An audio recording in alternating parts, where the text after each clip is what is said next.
Hey everybody, welcome to Dragoncast. Bonus episodes, part of the rewatch of the magnificent OA. Well, not rewatch for me, but it's not a rewatch for young Chris Mandle.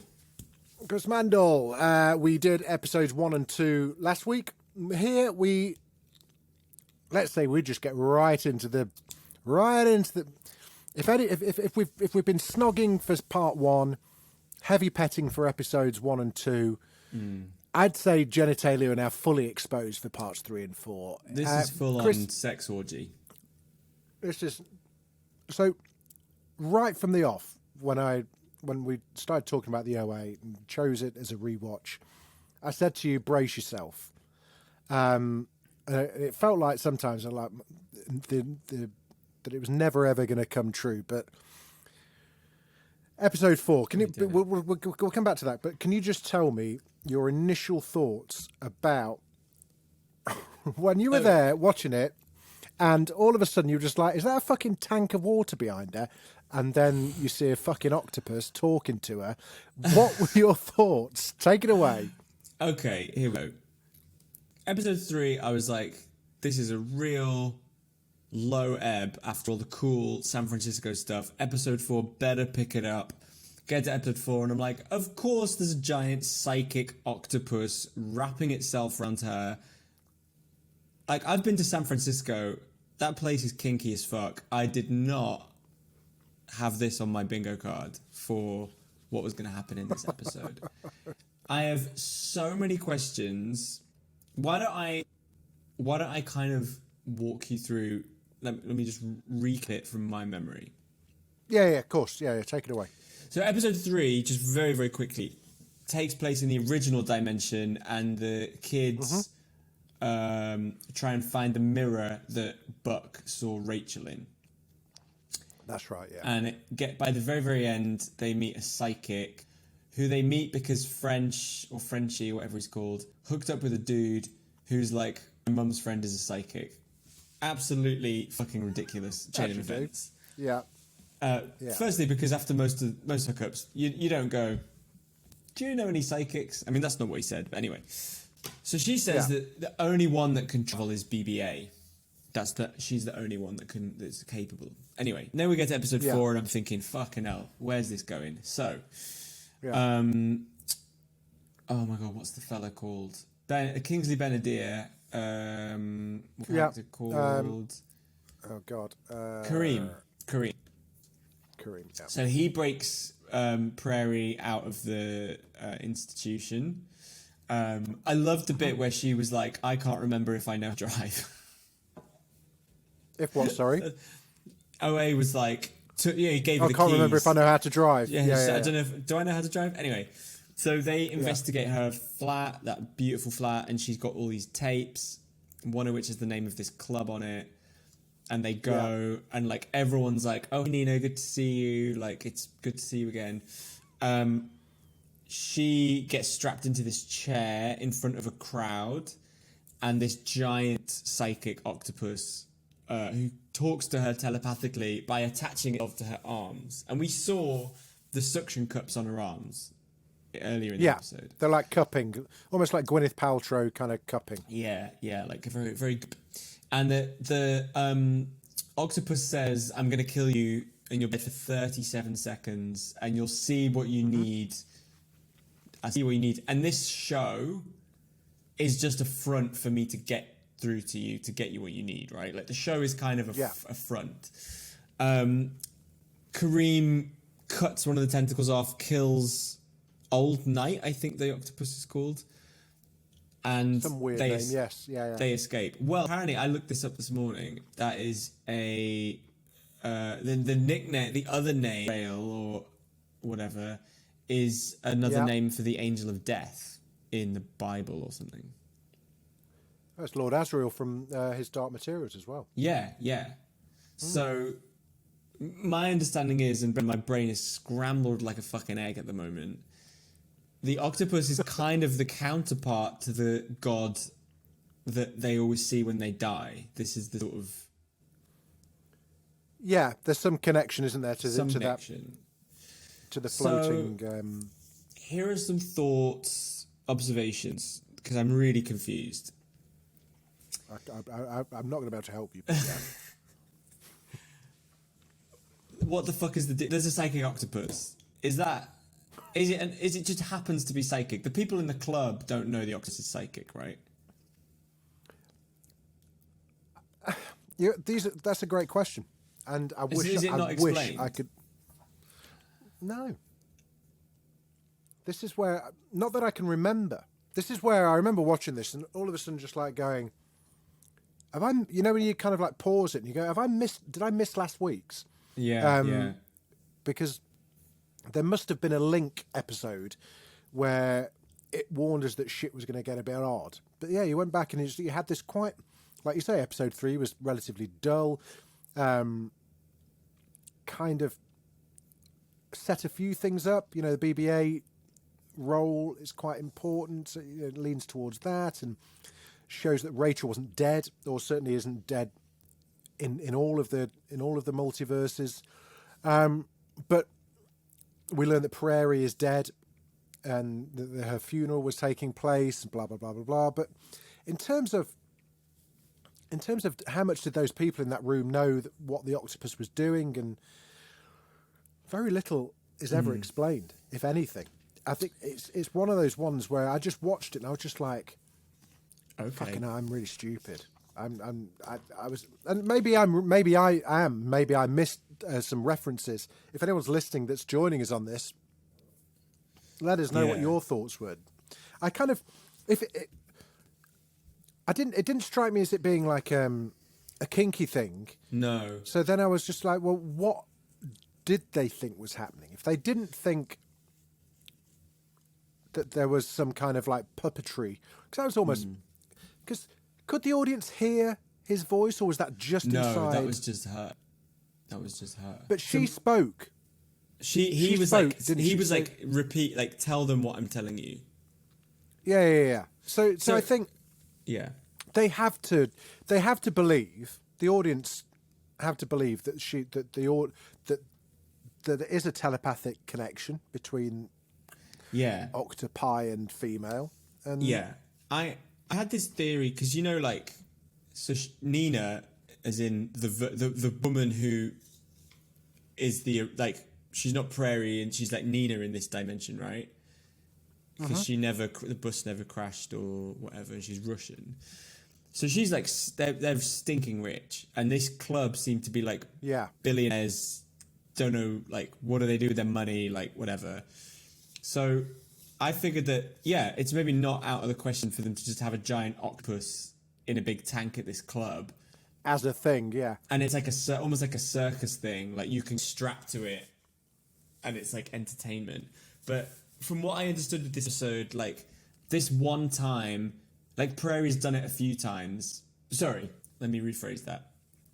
Nina has done it a few times, because they were like, do you want a safe word? Tell us when it's too much. Yeah. You know, and last time was kind of intense. So she'd done it, and it's just kind of entertainment. And this is where I do think it crosses over with that Japanese hentai, which is the slightly sexual, you know, it's like an anime. In manga, it's about octopuses, like, fucking people. I thought it was influenced by that, but it was just a kind of show. But one time when Nina does it, OA is in her body. So, like, because of OA's connection, the octopus goes, whoa, you're not normally in here. Yeah, and so it was like this kind of cross-dimension, like, fuckery, if that makes sense. That's kind of what I thought watching it. No, I think you're absolutely right. Do you know what it reminded me of? Have you watched The Prestige? No. The film, The Prestige. No. Oh my God! Well, for a start, go and watch The Prestige. If you've got a quiet week on, it's Christopher Nolan's best film by a fucking country mile. No, I haven't seen it. Stars Christian Bale and Hugh Jackman and Michael Caine, obviously. To those that know what I'm talking about, it's a very similar thing happens where a life-changing event has to happen over and over and over again for the person that's doing it. And I got that kind of like that weariness that Nina has obviously gone through this many, many, many times before. So and I think you're right. Is that something new happened when when your man or your octopus was like, something different about you this time. This is not, you're not Nina. So what do we think that they were doing before? Was it just a circus trick? I think it was. Yeah, maybe you're right. I think maybe you are right. Is that there's parts of each multiverse in each other's, but not to the same extent. It's like so Nina was probably telepathic. Somehow had discovered that she was telepathic with this fucking octopus.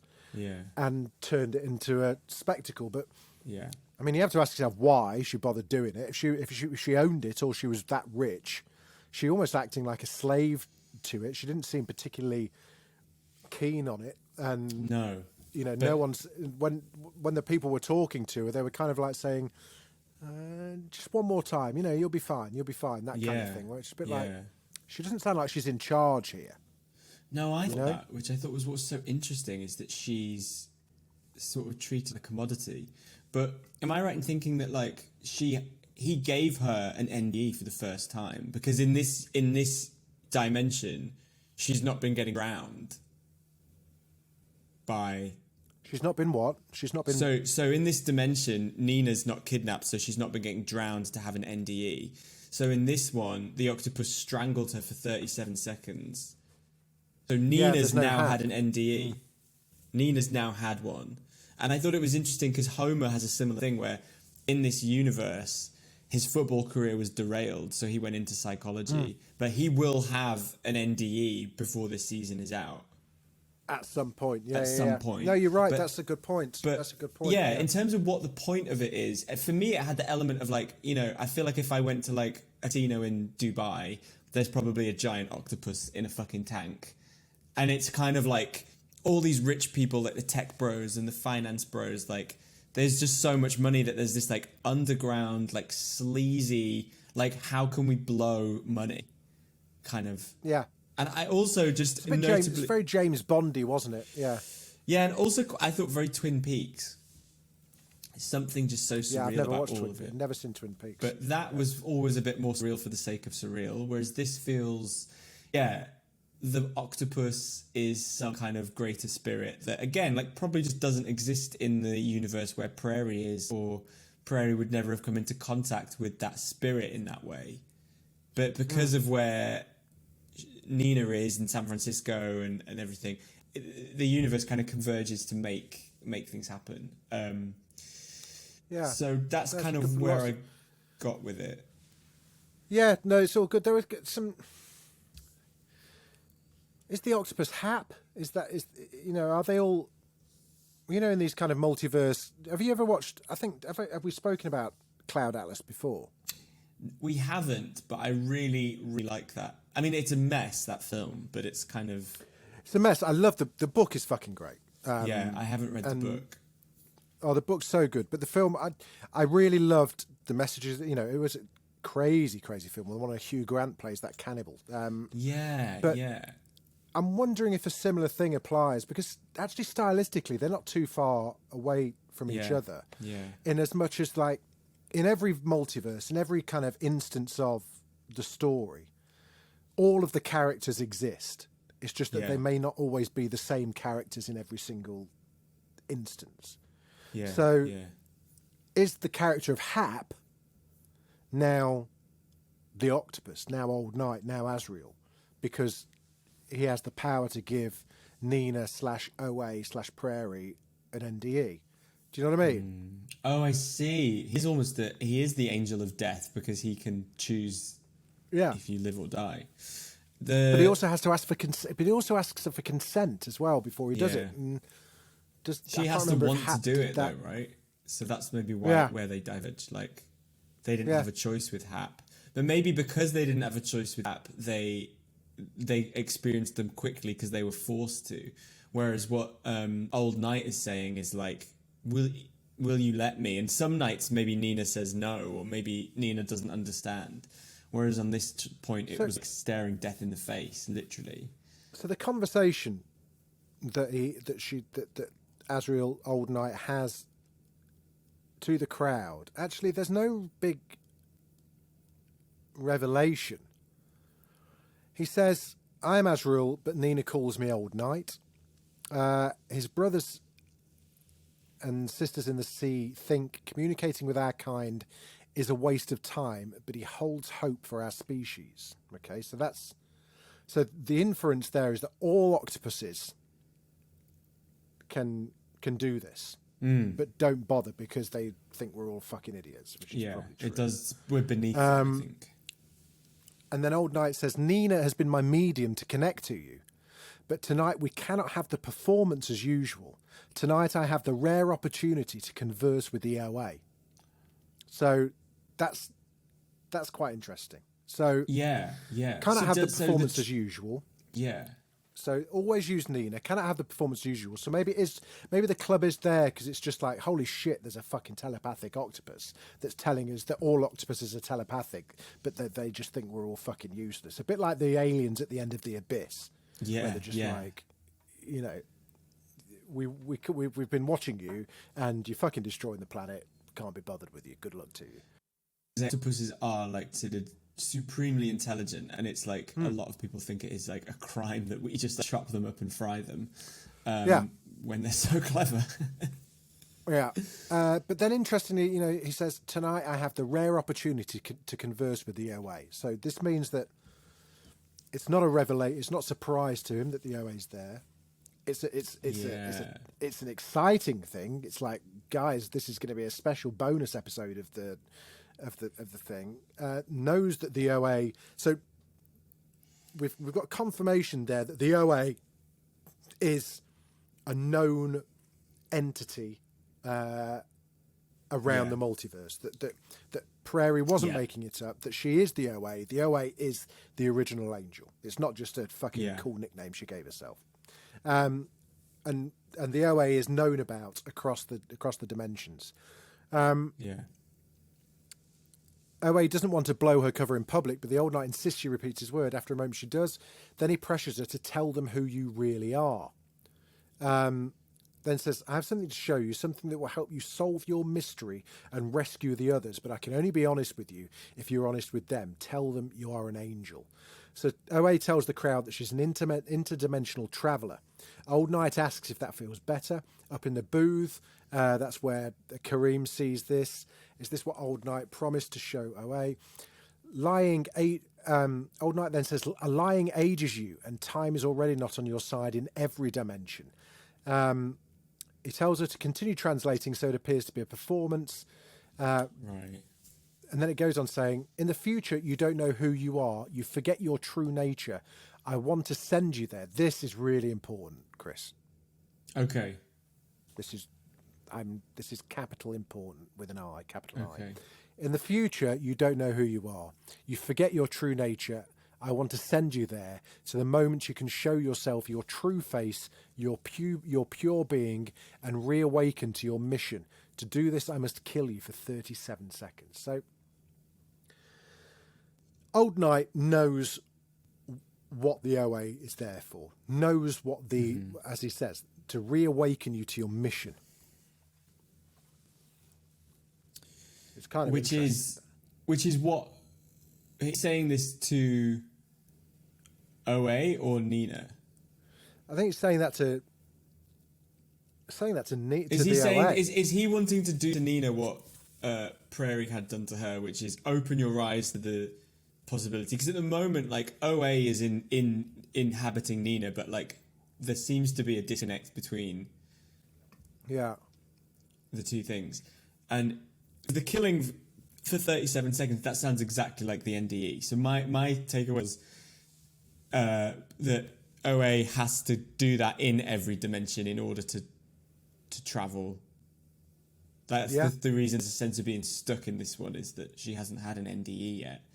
And the other thing, not to move on to the other part of the episode, but the lady that Hap meets, who also seems to be a dimension hopper. Yes. Sort of explains, he says, you know, do we have to do the 5 moves? And she's like, that's one way of doing it. It's a fuel, and those actions produce the fuel that you need. There are other ways. Yeah. I thought that was very interesting. So I just wondered if that relates to what Old Knight was sort of saying. Yeah. in the sense that you Old need Knight fuel seems to to know. go into the next. Old Knight seems to know exactly what's going on. Seems very Yes. wise because he's, because she's asking questions like he asked for consent. She's like, "Will I survive?" And he says, "It depends if your brother lets you." And she's like, "I've got a brother." We don't, and we're not really sure if he means Kareem or Homer or Yeah. And he said, what was it? He said something. I'm reading a script of it here. Your brother, except she doesn't have a brother. And he says, in every dimension, she sent him to protect you. And so we're just like, we don't know who she is. Is it Cartoon? Is it another version of the OA? It must be Cartoon. There were no. I don't think there are any real answers there. It's purpose. I think its purpose. This whole thing is to kind of go. Oh, you thought you were just watching this weird kind of like little drama about kids who could all of a sudden transport it. Now you've taken some acid and you've walked into a Berlin nightclub. It's that kind of thing. It does have very like brainwashing. I feel very like this could happen. I'm like, yeah, this makes total sense. Yeah, completely plausible. Yeah, completely I'm like, plausible. Yeah, this does make sense. But the thing, I thought the Hap storyline was very interesting. Yeah, because Elodie was her name. Elodie, yeah, and she sort of said it's the opera. The opera thing I thought was really. I got a bit confused with that, where she said that like she was talking about it being fuel. I thought what she was going to say was the opera is the composition, but you need someone to produce the words. In that movements are just movements, but you have to have someone to perform them. But actually, what she did go on to say was movements are just one way of doing the thing. Yeah. And I found that sort of intriguing. Well, I thought the opera. I thought the way that it was shot was showing that actually, it's just a juxtaposition of them watching this performance in the opera and the other people, because it cut in between Prairie being on stage performing for the crowd. So, I like the fact that. I mean, it's difficult not to think of other multiverse things that we now know. Like Spider-Man into the multiverse and all that kind of stuff. That actually. The same things, like I go back to my point before, is that all the same things exist in every single multiverse. It's just that the methods or the people or the characters may be slightly different. So in this multiverse, with your octopus, the moves don't really work. They can do, I suppose, but there's an easy way of doing it. It's a bit like Doc Brown coming back in Back to the Future 2 and fueling the car with trash rather than plutonium. You go, we don't need that where I come from. We just do it this. It's so much quicker. It's that kind of thing, right? Yeah, and it's also like like if I went into another dimension and popped in to see myself making my tea, I might be like making rice in a pan, and I'd go, oh, actually, in my dimension we do have a rice cooker, and you'd be like, well, it's the same thing being done. It's just you have modified the way that you produce the result. Yeah. But. I mean, it's when you talked about multiverses, all of the Marvel is hedging huge bets on them. DC is doing it with the Flash shortly. This is the one that I think is the most fully realized. In that, I just find it, especially with the Marvel stuff now, it's like your capacity for creativity with multiverses is so dialed down. Like every Ant-Man looks like Paul Rudd. They've all got the same name. They've all got the same everything. Because they're actually it's a very hard concept to communicate. And I think that OA has done such a clever job. I even think Brit looks ever so slightly different in this season. And I don't know if it's makeup. I don't know if it's some sort of contouring. A bit longer, maybe. Yeah, I know what you mean. I think her face just something... And I honestly couldn't put my finger on it, but she looks different and yet the same. And I think they're very clever at being like, she would be Russian. She would speak American in a Russian accent in this timeline. And that she is in this new body, moving her mouth the way she knows how to in the other dimension. And other people are going, you sound very American all of a sudden. It's just little things like that where I feel like they really understand the complexity of like what multiverses might be and dimensions. I'm just really desperate to find out where it goes. Great, I'm glad. Desperate. Like, I have so many more questions, but It's fucking bonkers, isn't it? It's great. I love it. Rob was actually working from the flat this morning when I was watching it, and he just was like, what in the fuck are you watching? Sorry. And he was like, oh, you've been speaking so fondly about this show. He said, you didn't tell me there was a psychic octopus. And I was like, I'm only just learning about the psychic octopus, thank you. This is new to me.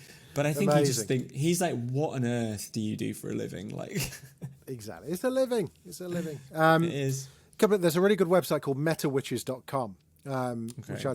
which I advise if anyone's like confused or needs some help with it to go and have a look. They did a really good recap and kind of dissection of it. And they made a really interesting point. So full credit to them. They said that this episode feels to them, and I can't speak to it because I've never seen it, like a complete reworking of Phantom of the Opera. Oh, wow. Yeah, the whole narrative apparently is very similar to that, with Hap as the Phantom who's come out of the shadows in this new dimension. We've got his muse, OA, the original angel, instead of the angel of music, being coerced onto a stage and restrained in a chair, then pulled into a basement. That's amazing. Yeah, there's a secret passageway to escape the Phantom's power, which we see at the end when Kareem and Nina / Prairie go through the doorway. The octopus and the tank replace the boat ride. No idea what that means. Well, so that's the thing. I've never kind of seen makes Phantom of the Opera. Pardon, you have? Have you seen it? I've never seen it. No. No, I haven't either. But yeah, there we go. So that sounds like the kind of thing that they would do. It's kind of like, let's do it. Yeah. Let's do a whole episode. It has something very mythological about it all, and you know the house, and it sort of feels like this descent into some seedy underworld. The house is on these specific axes. It also makes me think a lot of the final season of Lost. I think it feels very similar to that, just in the philosophical elements. I love the last season of Lost. Sorry. I really want to rewatch Lost, but I just don't know if, again, like what I'm finding with our Thrones recap podcast, if you know where it's going, the bits that are designed to cause tension, I just don't know if they would work the same. No, I don't think they would either. I think I enjoy, with Lost, every now and then, I just go back and just watch a couple of episodes. Right. And still for me, I think it's the finale, or maybe it's the penultimate episode. It's like one of the most beautifully written. It's the so one good. The one where Sawyer and Juliet. I forget the character. Juliet are by the drinks machine. The coffee machine. Yeah. There's this whole thread that runs through it whereby, and I love that. I just love it on a human level. The feeling that, and it's similar to Cloud Atlas. It's very similar to this. That your destiny will never ever escape you. That you're fated to be with one person, and regardless of what life you're in or what world you're in, you will always find that person. You will always find each other. And there's scenes in the last episodes of Lost where they touch each other by accident sometimes, and just kind of go. Jesus Christ! It all just comes back. Flashes, don't they? Love it. Oh. It's so satisfying because at first I remember that flash sideways, as everyone called it at the time. No one understood it. Everyone was going, "I don't understand. Is it just fan service?" But when you start to realise that no one is dead in the flash sideways that is alive in the show, you realise it's a one-way thing. Yeah.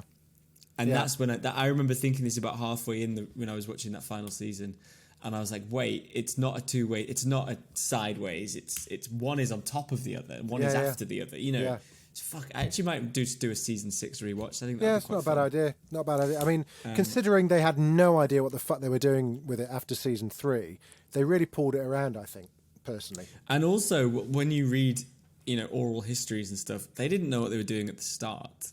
At the start, after the pilot. It was 3 different shows that they merged, basically. Great. Anyway, that's for another time. Another time, indeed. So I loved it. I think I'm just scanning through this to see if there are any bits that they've picked up on that we wouldn't know about. Go and actually, I'll put the link in the show notes because this is their hard work, and I'm not going to take credit for it. And but they do make some interesting points about dates, and they go into a lot about quantum psychotics and the kind of ancient myths of metamorphosis and stuff like that. It's really interesting. And that sounds great. Yeah, even tagging into like the meaning of the Swedish fish. Do you remember the Swedish fish? Oh yeah. I love those. They're really good sweets. Have you ever had those? I've never had them. No, they're good. Really good. Okay. Yeah, they're sort of like they're really chewy, like fruit gums. They're really good. But the shop downstairs from my building sells them weirdly. Nice. Yeah, interesting. I will point out there were the emojis. Did you see the text message emojis? Yes. There was, and that actually showed a giant octopus. Oh my gosh, they had sushi as well. Yeah.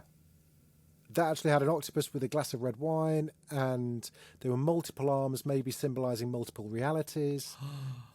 So yeah, that is amazing. Yeah, that's a great catch. Okay, I love that. I've got a lot of reading to do. I'll stick this link in the show notes. But I'm glad that it hasn't put you off because. No, I love it. Some people would have watched that and gone, "Oh God, it's jumped the shark." But I'm glad. No. Strap yourselves in. I think all of it, though. I think they know what they're doing, and I think it doesn't feel like it's jumped anything because it's 100%. Done with a lot of conviction, and I don't think you can say that about a lot of TV shows. And again, which is why it makes the last episode all the more painful because you're just like, they had a fucking plan, and I really wanted to know what that plan was. Wow. Anyway, Chris, it's been a pleasure. I'm going to go and eat some Swedish fish and stick on a hentai box set. Yeah, I've got a date with an octopus in about 3 hours, so... Perfect. See you later, alligator. See you later. Bye.